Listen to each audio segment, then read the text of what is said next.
Bismillahirrahmanirrahim. Assalamualaikum warahmatullahi wabarakatuh. Nama saya Dari Putra Lesmana. Saya dari kelas C, jurusan Elektro, tahun 2019 akan menjelaskan tentang dasar semikonduktor dan dioda. Semikonduktor adalah bahan yang memiliki nilai hambatan jenis antara konduktor dan isolator, yakni sebesar 10⁻⁶ sampai dengan 10⁻⁴ ohm dikali meter. Perbandingan hambatan jenis konduktor, semikonduktor, dan isolator. Bahan tembaga, hambatan jenisnya 1,7 dikali 10⁻⁸ sifatnya konduktor. Silikon pada 300 derajat Kelvin. Hambatan jenisnya 2,3 kali 10⁻⁴ sifatnya semikonduktor. Dan gelas hambatan jenisnya 7,0 dikali 10⁻⁶ dan sifatnya itu isolator.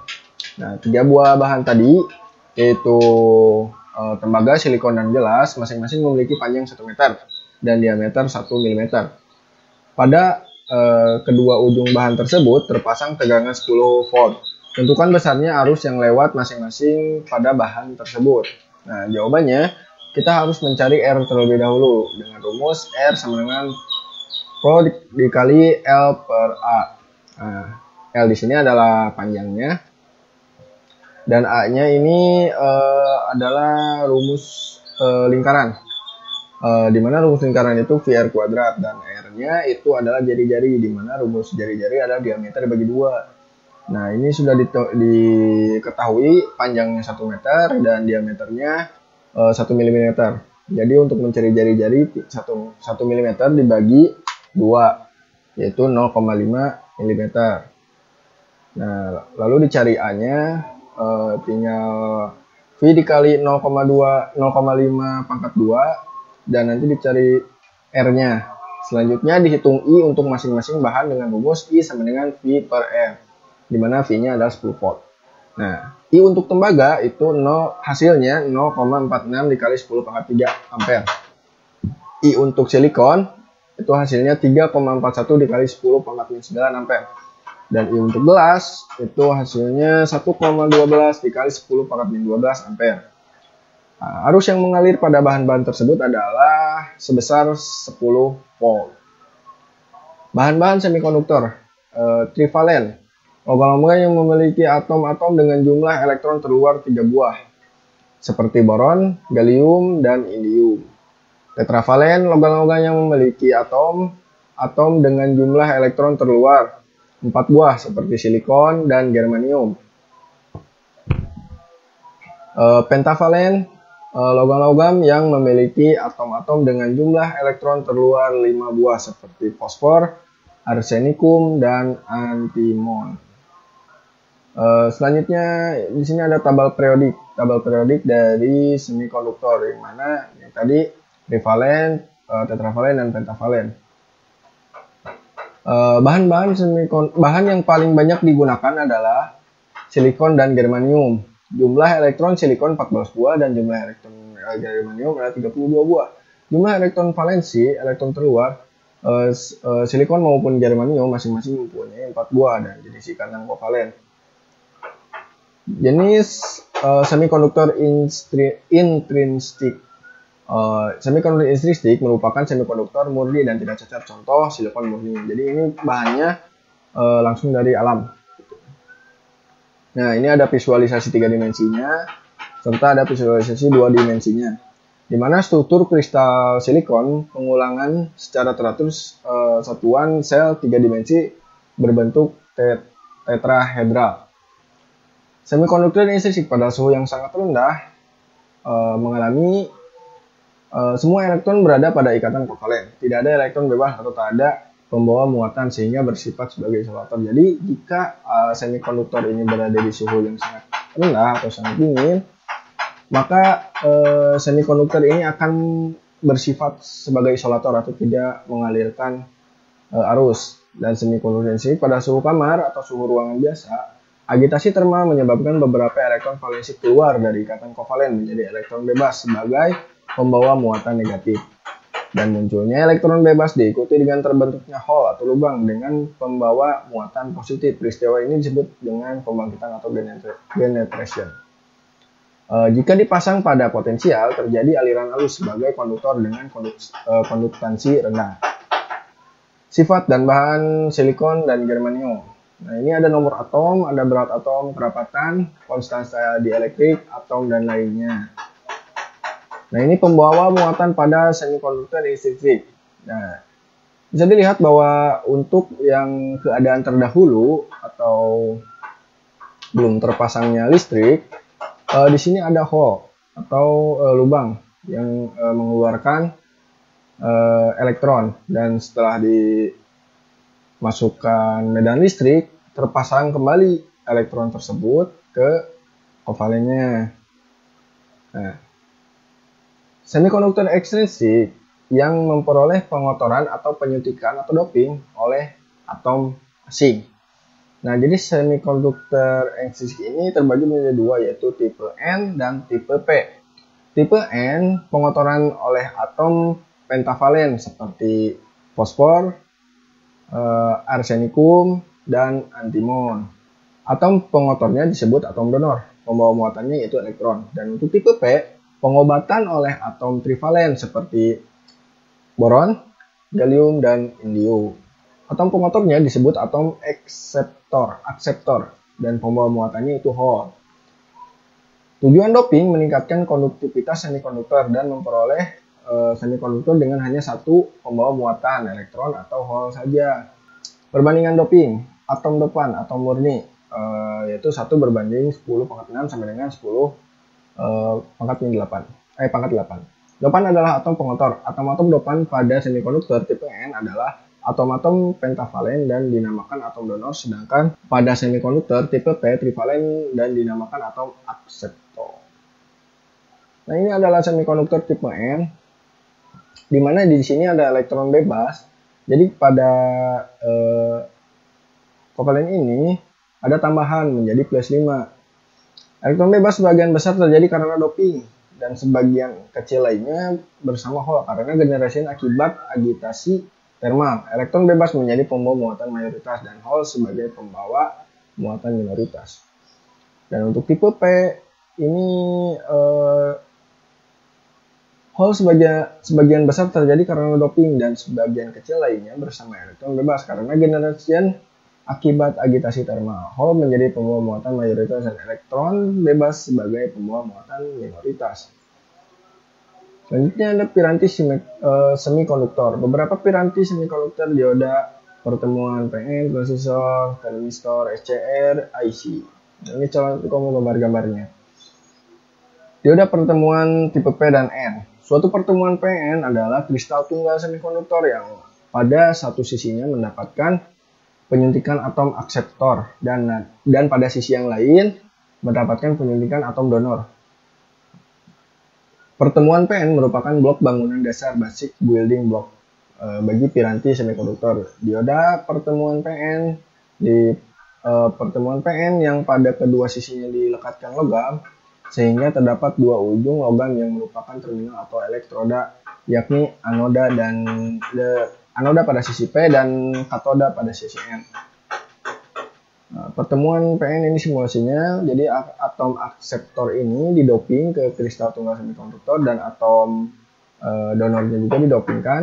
Hasilnya ada terbentuk menjadi dua, yaitu tipe P dan tipe N.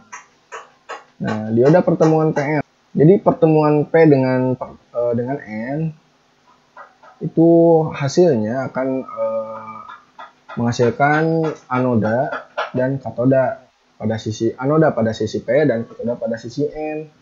Simbolnya ini sebagai berikut ya. Pertemuan tipe P dan N terbuka. Di sini ada ion akseptor dan ion donor, di mana ini adalah tipe jenis P dan ini jenis N. Nah, di tengah ini adalah bidang pertemuan, di mana ion akseptor ini didominasi dengan hole atau lubang, dan ion donor ini didominasi dengan elektron. Jadi untuk atom-atom yang mengandung hole dapat digambarkan sebagai ion-ion negatif karena kekurangan elektron, dan atom-atom yang kelebihan elektron sebagai ion positif. Ion-ion akseptor adalah ion-ion negatif dan ion-ion donor adalah ion-ion positif. Pertemuan PN terbuka. Lapisan pengosongan saat P dan N dipertemukan terjadi difusi elektron ke arah P dan dan difusi hole ke arah N, menimbulkan arus difusi ke kanan. Terjadi recombination di sekitar bidang pertemuan sehingga elektron dan hole lenyap. Di sekitar bidang pertemuan tak terdapat pembawa muatan, disebut daerah pengosongan atau depletion region.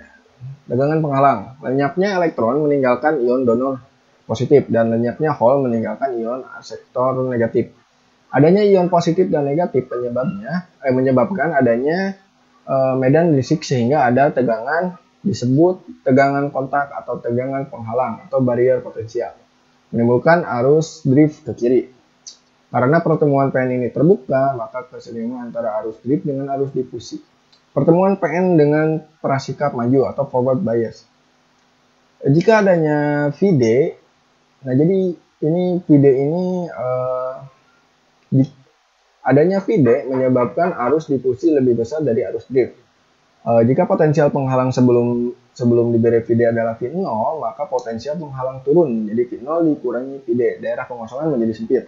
Pembawa mayoritas punya energi yang cukup untuk melewati potensial penghalang. Hole dan sisi P, pembawa mayoritas, dapat melewati daerah pengosongan menjadi pembawa minoritas di sisi N.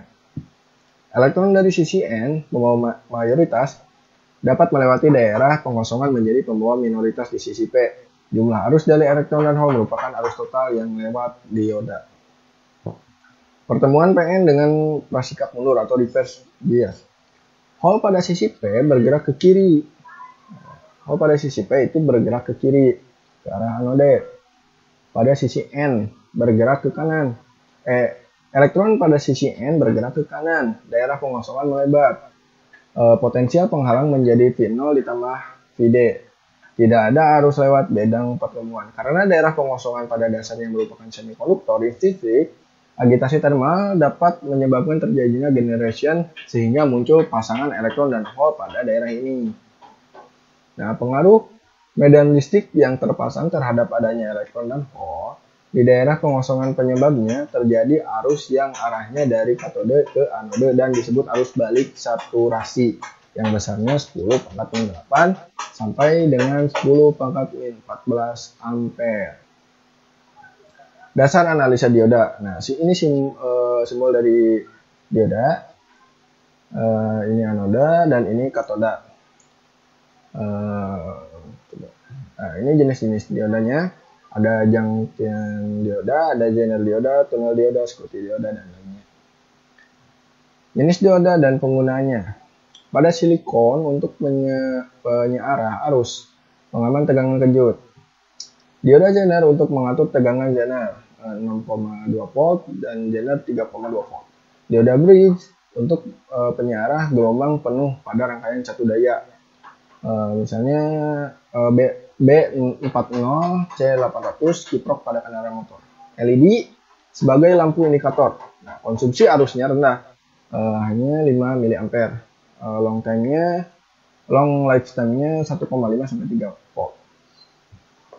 Nah, sini ada rangkaian dioda. Dari gambar ini, dengan menggunakan hukum tegangan Kirchhoff, diperoleh V sama dengan VI dikurangi I dikali RL. Dengan RL adalah tahanan beban. Karena ada dua variabel yang belum diketahui nilainya, yaitu V dan I, diperlukan satu petunjuk lagi, yaitu karakteristik diodanya. Nah, selanjutnya di sini ada garis beban melewati titik I sama dengan 0. Titik potong V adalah V sama dengan VI, dan V sama dengan 0. Titik potong adalah I sama dengan VI per RL. Nah, gambar kurva karakteristik dinamis hubungan arus terhadap tegangan masukan VI bervariasi disebut karakteristik dinamis. Lereng garis beban adalah tetap karena resistance beban RL tetap. Nah, model dioda pendekatan pertama. Pada keadaan forward bias, dioda dianggap sebagai saklar tertutup karena hambatan pada dioda dianggap bernilai 0. Pada keadaan reverse bias, dioda dianggap sebagai saklar terbuka karena hambatan dioda hampir nilainya dianggap tak terhingga. Nah, pendekatan kedua, pada keadaan forward bias, dioda dianggap sebagai sumber tegangan sebesar PY. PY untuk silikon 0,7 atau 0,6 volt.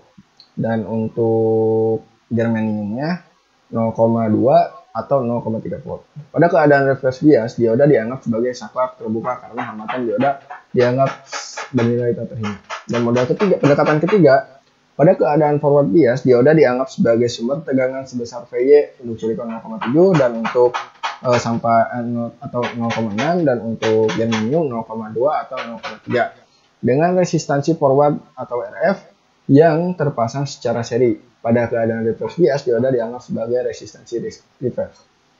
Nah, di sini ada contoh soal. Kita perhatikan gambar ini. Pada gambar ini, rangkaian pengganti atau rangkaian ekuivalen dan dihitung besarnya tegangan dan arus dioda menggunakan pendekatan 1, 2, dan 3. Nah, jawabannya yang pendekatan 1, idenya sama dengan Vin per RL. Dimana Vin-nya 10 volt, ya. Dan RL-nya itu 100 ohm. Jadi hasilnya 0,1 ampere. Dan untuk pendekatan kedua, ide sama dengan Vin dikurangi Vy per RL. Hasilnya 0,094 ampere. Dan untuk pendekatan ketiga, idenya Vin dikurangi Vy per RL plus RF. Hasilnya 0,092 ampere. Jadi Vd-nya sama dengan Vin dikurangi id dikali RL.